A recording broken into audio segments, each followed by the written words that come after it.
थी उसने जैसे ही किन्नन की वो स्वॉर्ड की पावर को अपने साथ मर्ज किया था उसकी पावर इंक्रीज हो जाती है और उसको उसके हाथ वापस मिल चुके थे क्योंकि उसी के हाथ से ही बनी तो वो स्वॉर्ड थी। तो जैसे स्वॉर्ड की पावर उसको मिली वो पूरी तरह से रिकवर हो जाता है। इसके बाद वो कहना से कहता है कि मैं आपको अपने साथ मर्ज करने वाला हूँ, यानी कि उसके बाद आप जिस तरह से चाहें उस तरह से मेरा यूज कर पाएंगे, ये आपके लिए भी एक अपॉर्चुनिटी होगी। लेकिन मार्शल स्पिरिट किन्नन को ये तो नहीं बताता कि आखिर उसने उसको अपना मास्टर क्यों चुना। क्या उसने देखा था किन्नन के अंदर जिस वजह से उसने उसको अपना मास्टर चुना है। लेकिन वो इतना जरूर कहता है कि वक्त आने पर मैं आपको जरूर बताऊंगा। इसके बाद किन्नन चला जाता है शांडाओ लीग के साथ फाइट करने के लिए और वो वहां पर उन सभी का खात्मा कर चुका था। वो सभी को जान से मार डालता है जो कि बहुत ही ज्यादा सेटिस्फाइंग सीन था। जिसके बाद यहाँ से ये एपिसोड शुरू होता है। तो इस एपिसोड की शुरुआत में ब्लाइंड मास्टर जब अपनी कल्टीवेशन करने के लिए बैठा हुआ था तो ब्रदर यांग ये देखकर बिल्कुल इंप्रेस हो जाता है और वो हैरान भी रह चुका था। वो कहता है कि ब्लाइंड मास्टर की कल्टीवेशन पावर तो मार्शल एंसेस्टर रेल्म की है। आखिर blind master martial ancestor realm का बंदा कैसे हो सकता है। मैंने बिल्कुल भी नहीं सोचा था कि मार्शल एंसेस्टर रेल्म के बंदे से मेरी कभी मुलाकात होगी। उन लोगों को समझ ही नहीं आ रहा था कि ब्लाइंड मास्टर की असल में बैकग्राउंड है क्या, वो इतना ज्यादा स्ट्रॉन्ग बना तो बना कैसे, और अगर वो स्ट्रॉन्ग बन भी गया तो इतने मामूली से काम पर क्यों लगा हुआ था। जो शांडाओ लीग वाले ने उसको तिजोरी का जो वॉल्ट है उसकी निगरानी करने के लिए रखा था ना, ये तो एक छोटा मोटा काम हुआ एक मार्शल एंसेस्टर रेल्म के बंदे के लिए। तो ब्लाइंड मास्टर कहता है कि तुम लोग मेरे बारे में और मेरी जानकारी हासिल करने के लिए बहुत ज्यादा एक्साइटेड हो गया, तो ठीक है मैं तुम्हें अपनी कहानी बताता हूँ, क्या तुम मेरी कहानी सुनना चाहोगे।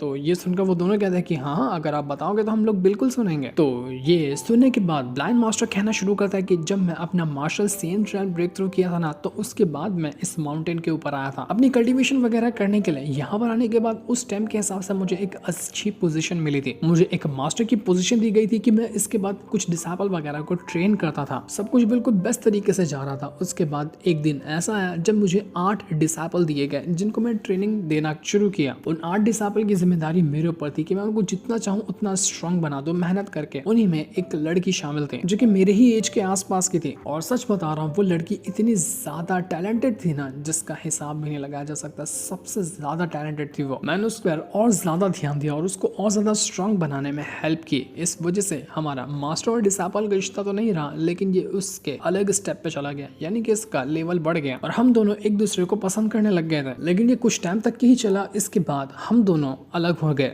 अलग होने का रीजन ये नहीं था कि हम दोनों एक दूसरे को पसंद नहीं करते थे, बल्कि रीजन ये था कि जब भी कोई हमें देखता ना तो लोग गलत नजरों से देखते कि देखो एक मास्टर और एक डिसाइपल कैसे रिलेशनशिप में आ सकते हैं। इस वजह से वो कभी भी अपनी फीलिंग्स को मेरे सामने शेयर ही नहीं कर पाती थी। मुझे ऐसा लगा कि अगर वो मेरे साथ रहेगी तो उसको घुट घुट कर रहना पड़ेगा, वो उतना खुश नहीं रह पाएगी लोगों के ताने वगैरह सुनकर। इसलिए उसकी खुशी की खातिर मैंने उसको परमिशन दे दी कि वो जो करना चाहती है वो कर सकती है। अगर उसे मुझे छोड़ना है तो वो मुझे छोड़ भी सकती है, लेकिन मेरे दिल से वो कभी भी नहीं गई। और जैसे ये हुआ ना, इसके बाद शांडाओ लीग वालों को उस लड़की के इस हरकत के बारे में पता चल गया कि मैंने और उस लड़की ने मास्टर डिसाइपल होने के बावजूद भी ये सारे चक्कर चलाए हैं। इस वजह से शांडाओ लीग वाले बहुत ज्यादा गुस्सा हुए और उन्होंने ये नोटिस किया कि अगर ये लड़की को ऐसे छोड़ दिया जाता है ना तो ये आगे चलकर बहुत ज्यादा स्ट्रॉन्ग बन जाएगी और उन पर खतरा साबित हो सकती है। इसलिए उन लोगों ने उस लड़की को जान से मार दिया और उसको एक पत्थर का बनाकर इसी माउंटेन के ऊपर रख दिया। उस टाइम मैं सिर्फ एक मार्शल सेंट रेल्म का कल्टीवेटर था, जो कि अगर तुम भी इस रेल्म पे होगे तो तुम्हें पता होगा कि वो उतना ज्यादा भी स्ट्रॉन्ग रेल्म नहीं है जिसकी मदद से मैं शांडाओ लीग वाले के हर एक बंदों का मुकाबला कर पाता। इस वजह से मैं भी वहाँ कुछ नहीं कर पाया और वो लड़की पत्थर में यानी कि बर्फ में बनकर हमेशा के लिए रह गई। लेकिन जब से ये हुआ था ना, मेरे अंदर बदले की आग इतनी ज्यादा भड़की कि मैं खुद को रोक नहीं पाया। मैंने दिन रात एक करके मेहनत की और उसके बाद मैंने अपने खुद को स्ट्रॉन्ग बनाने की कोशिश में लगा रहा। बड़ी मुश्किल से मैंने अपना martial ancestor realm break through किया, लेकिन गुस्सा मेरे ऊपर इतना हावी था कि मैंने दिमाग तो चलाया ही नहीं ढंग से। बस जोश में आकर सीधा शांडाओ लीग वालों के खिलाफ जंग छेड़ दी, लेकिन मैं कुछ नहीं कर पाया। उस टाइम भी मैं अकेला हो गया और सामने पूरा शांडाओ लीग था। इस वजह से उन लोगों ने मेरी कल्टीवेशन को सप्रेस किया, उसको काफी हद तक के डिस्ट्रॉय किया और मुझे ये छोटे मोटे काम पर लगा दिया। तुम देख रहे थे आपके ट्रेजर वॉल्ट की गार्डियन मैं कर रहा था, एक सिक्योरिटी गार्ड की तरह मैं वहां पर मौजूद था। मेरी डेस्टिनी कभी भी ये नहीं थी कि मैं एक गार्ड की तरह किसी दरवाजे की सुरक्षा करूं, लेकिन उन शांडाओ लीग वालों की वजह से मुझे ये करना पड़ा। मैंने ठान लिया था कि किसी भी तरह से शांडाओ लीग वालों की वाट लगा कर रहूंगा और आज जब यहाँ पर शांडाओ लीग वाले खत्म हुए हैं ना, मुझे दिल से एक सुकून मिल रहा है कि आखिरकार बदला मेरा पूरा हुआ। जो उन लोगों ने इस लड़की के साथ किया था और जो मेरे साथ किया था, उन सभी का बदला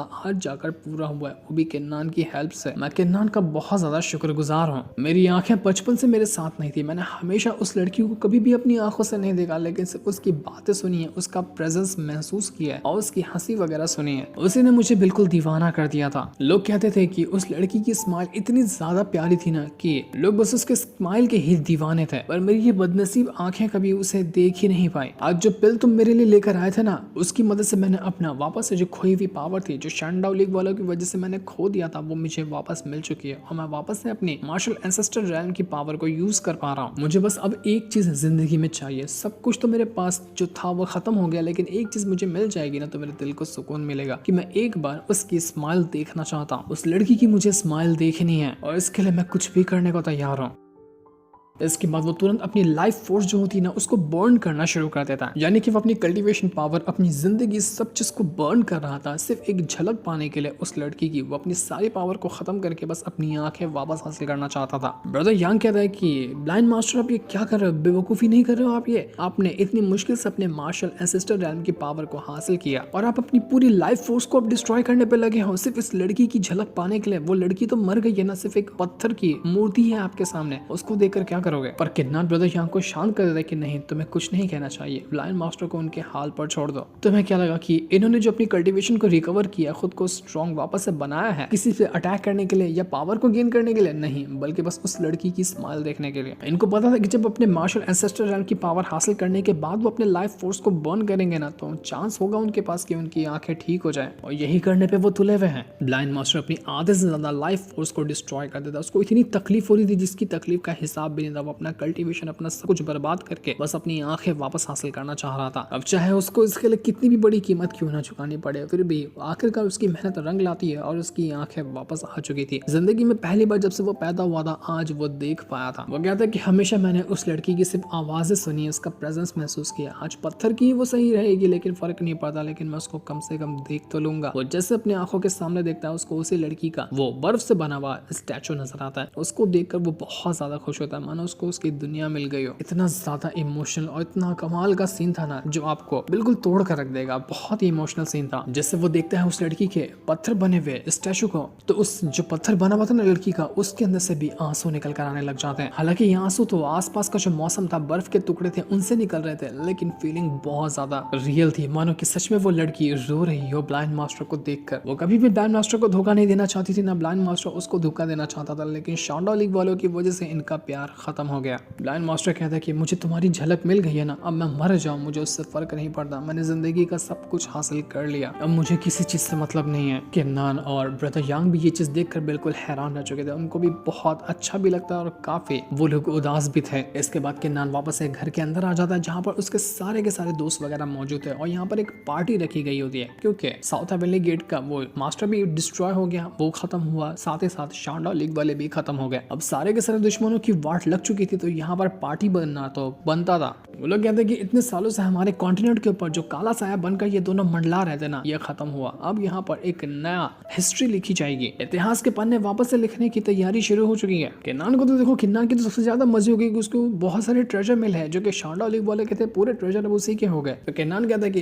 देखो, जब ये साउथ हेवनली गेट वाले भी खत्म हो गए, शैनडाउ लीग वाले भी खत्म है ना, तो हमने जो अपना अलायंस बनाया था, हेवन डिफाइंग अलायंस, उसको खत्म कर देना चाहिए। हमने ग्रुप बनाया था ना जो कि हेवन के खिलाफ होंगे, तो अब उसकी मुझे नहीं लगता कि जरूरत होने वाली है। तो आज से इसका क्रियाक्रम किया जाता है। तो उसके दोस्त वगैरह भी कहने लग जाते हैं कि हमने अलायंस खत्म किया ना, दोस्ती थोड़ी ना खत्म की, हम तो ऐसे ही मौज मस्ती दिन भर करते रहेंगे, जब मिलेंगे जहां मिलेंगे मौज मस्ती तो अपनी बनती ही रहेगी। तो किन्नान भी कहता है कि हाँ, मौज मस्ती करने से मैंने थोड़ी ना रोका, ये तो हम डेली करेंगे, कभी कभी तो हम मिलते हैं, जितना मिलेंगे उतने मजे करेंगे। साथ ही साथ यहाँ पर एक और खुशी का मौका है कि अंकल टैंक जो है ना, वो भी बस अपना ब्रेक थ्रू करने वाले हैं और उसके बाद उनको मौका मिलेगा 9 हेवंस के अंदर जाने का। ये हमारे लिए बहुत अच्छी अपॉर्चुनिटी होगी कि हम पहली बार देख पाएंगे किसी को 9 हेवंस के अंदर जाते हुए। सारे के सारे लोग कहना चाहते हैं कि जितना ज्यादा हायर रन को अचीव किया जाए उसके बाद ही मौका मिलता है 9 हेवंस के अंदर जाने का। लोग उतना ज्यादा स्ट्रॉन्ग बनने का सपना देखा करते हैं और इंसान स्ट्रॉन्ग बनता है तभी उसको 9 हेवंस में जाने का मौका मिलता है। लेकिन अगर हमें यहाँ पर वो मौका मिले ना, हाँ, लेकिन हम वहाँ पर नहीं जाएंगे, हम यहीं पर अपनी कल्टीवेशन करेंगे क्योंकि यहीं पर हमने अपना बचपन और अपनी सारी जिंदगी गुजारी है। हम इस वर्ल्ड को छोड़कर थोड़ी ना जा सकते हैं। किसी को इस जगह की भी तो जिम्मेदारी उठानी चाहिए ना कि यहाँ पर कुछ खतरा आएगा तो उसको प्रोटेक्ट करेगा। ब्रदर यांग तो यहीं पे रहने वाला लग रहा था, उसको मौका भी मिला 9 हेवंस में में जाने का तो वो उसको रिजेक्ट कर देगा। सीमा तो कहने लग जाता है कि अरे मैं तो तुम्हारे जैसा सही इंसान नहीं हूँ, मैं को अगर मौका मिला ना नए हेवंस के अंदर जाने का मैं तुरंत ही चला जाऊंगा, लेकिन मुझे लगता है कि एक दिन के अंदर वो लोग मुझे लात मारकर बाहर फेंक देंगे मेरी हरकतों को देखकर, क्योंकि मैं बहुत ज्यादा घटिया किस्म का बंदा, वहां से मुझे धक्के मारकर बाहर निकाला जाएगा। उससे अच्छा है कि जिंदगी भर यहीं पे दारू पीकर